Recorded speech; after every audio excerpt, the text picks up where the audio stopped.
এই হচ্ছে রাধারানীর সেই ছোটবেলার খেলনা বজনি শিলা। বাচ্চারা যেরকম ছোটবেলায় ঝুমঝুমি বাজিয়ে খেলে, ঠিক সেরকমই রাধারানীও তার ছোটবেলায় এই শিলা বাজিয়ে বাজিয়ে খেলতো।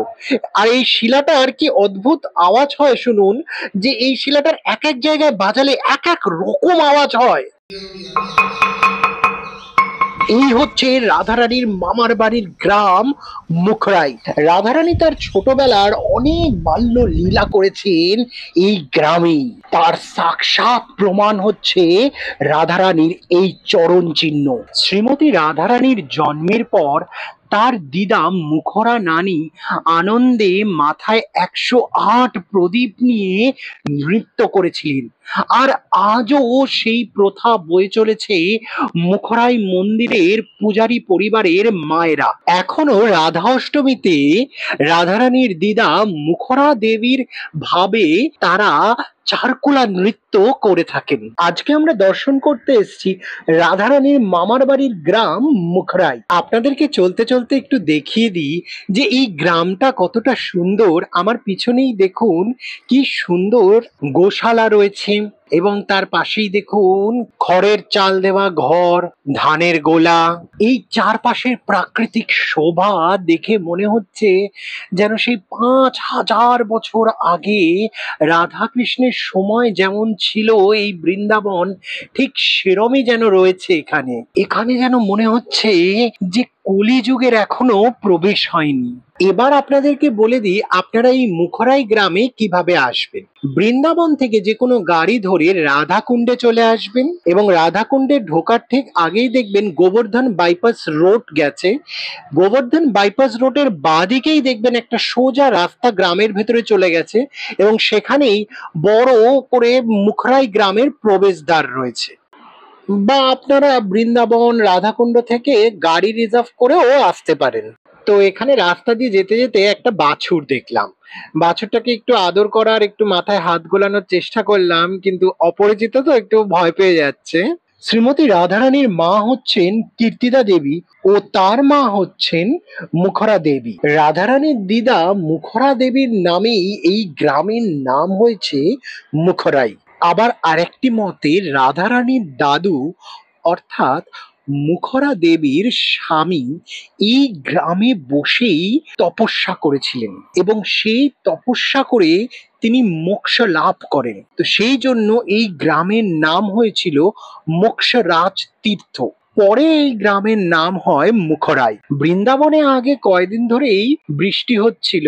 কালকে রাতে মনে হয় এখানে বেশ ভালোই বৃষ্টি হয়েছে, যে রাস্তায় একেবারে কাদায় ভরে গেছে। আর ওই যে সামনে একটা ল্যাম্পপোস্ট দেখতে পাচ্ছেন, আর ল্যাম্পপোস্টের ওপরে দেখুন সেই বৃষ্টিতে, কালকে রাতের বৃষ্টিতে এই ভিজে ময়ূরটা পুরো ভিজে গেছে। এখন ওই ল্যাম্পপোস্টের ওপরে উঠে পেখমগুলোকে ভালো করে শুকিয়ে নিচ্ছে। এরকম মনোরম দৃশ্য সত্যি বৃন্দাবন ছাড়া আর কোথাও পাওয়া যায় না। কি অপূর্ব দৃশ্য! আর এই কারণেই হয়তো ভগবান শ্রীকৃষ্ণ কখনোই বৃন্দাবন ত্যাগ করে যায়নি।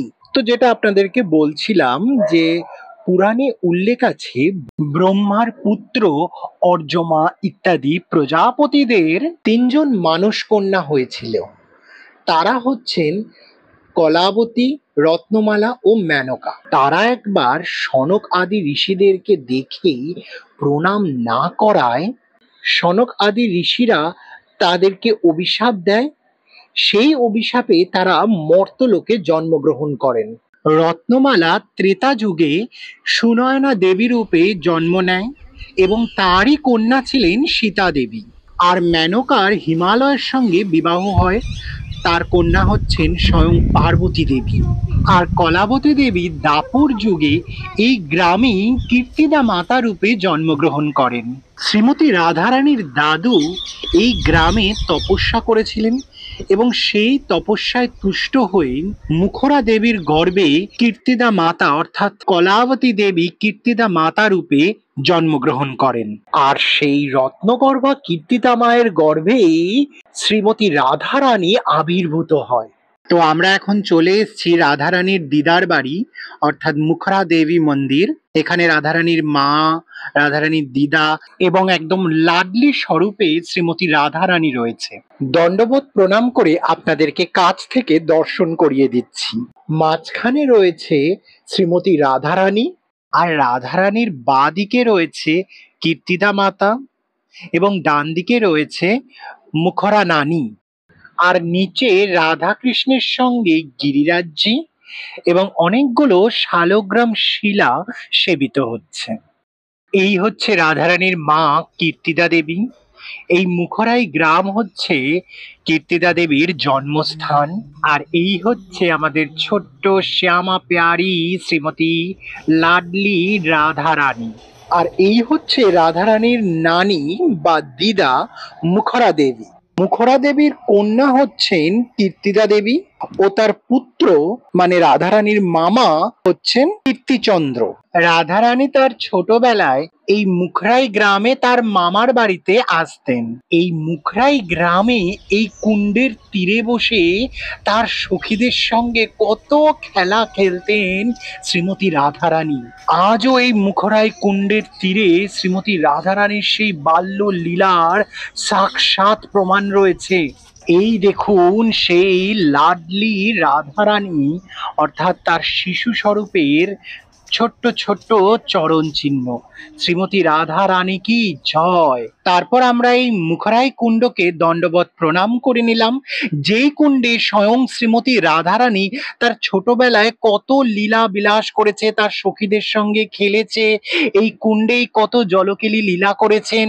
এই মুখরাই গ্রামে আজও কিন্তু আছে রাধারানীর বজনি শিলা, অর্থাৎ কিনা বাচ্চারা যেরকম ছোটবেলায় ঝুনঝুনি বাজিয়ে খেলে, সেরকমই রাধারানী যখন এই মুখরাই গ্রামে আসতেন, রাধারানীর দিদা এই বাজনি শিলা বাজিয়ে রাধারানীর কান্না ভোলাতেন। কারণ এই শিলাটার এক এক জায়গায় আওয়াজ করলে এক এক রকম আওয়াজ হয়।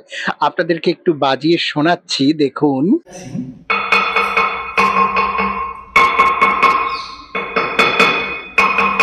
পাথরে কিন্তু সাধারণত এরকম আওয়াজ হয় না। রাধারানী যখন ছোটবেলায় কান্না করতেন, তখন রাধারানীর দিদা মুখরা নানী এই শিলাটা বাজিয়ে বাজিয়ে রাধারানীর কান্না ভোলাতেন এবং রাধারানীও এই শিলাটা নিজে বাজিয়ে বাজিয়ে খেলে খুব আনন্দ পেত। আমাদের খুবই সৌভাগ্য যে বৃন্দাবনে আজও সেই 5000 বছর আগের রাধারানীর বাজনি শিলা এখনো রয়েছে। আপনাদেরকে একটু কাছ থেকে দর্শন করিয়ে দিচ্ছি।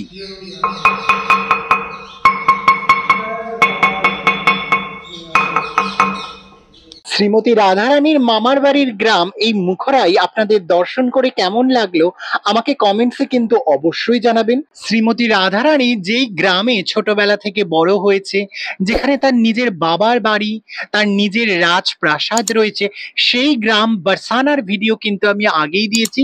সেই ভিডিওটা যদি আপনারা না দেখে থাকেন তাহলে এই ভিডিও শেষে দিয়ে রাখলাম, সেখানে ক্লিক করে আপনারা দেখে নিতে পারবেন। এরকম আরো সুন্দর সুন্দর ব্লগ দেখার জন্য আমাদের এই চ্যানেলটি সাবস্ক্রাইব করে রাখুন, নিচে সাবস্ক্রাইব বাটন ক্লিক করে এবং পাশের বেল আইকনটাও ক্লিক করে দেবেন। তাহলে যখনই কোনো নতুন ভিডিও আসবে আপনার কাছে নোটিফিকেশন পৌঁছে যাবে। আজকের এই ব্লগটা এই পর্যন্তই, দেখা হচ্ছে পরবর্তী কোনো ব্লগে। হরে কৃষ্ণ।